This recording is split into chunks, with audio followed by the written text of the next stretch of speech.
A baby with 3 biological parents. Sounds like science fiction? It's not. 8 children in the United Kingdom have already been born this way, and scientists say more are on the way. This isn't cloning. This isn't adoption. It's something entirely new, and it's dividing experts, families, and faith leaders. Some call it three-parent baby science, designed to stop a deadly condition called mitochondrial disease. But here's the twist. While it might save lives, it could also redefine what it means to be a parent. Here's how it works. Scientists take the father's sperm and the mother's egg, but before fertilization, they remove the nucleus from the mother's egg and place it into a donor egg with healthy mitochondria.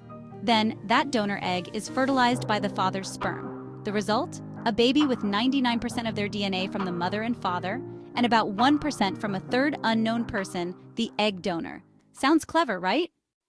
But critics say this crosses the line. From a Christian perspective and from many cultural traditions, a child has the right to come into being through the natural union of their mother and father. This method adds a third genetic contributor, breaking that biological bond. And if we normalize this, what comes next? Designer babies? Genetic upgrades? Even more troubling, embryos are often treated as test material in this process, raising questions about dignity, respect, and the value of human life. Even more, these babies will grow up knowing they were created in a way no generation before them was. Will they feel grateful for the gift of health? Or will they question their very identity?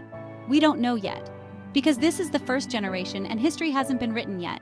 Yes, this might prevent suffering, but it might also open the door to more radical interventions.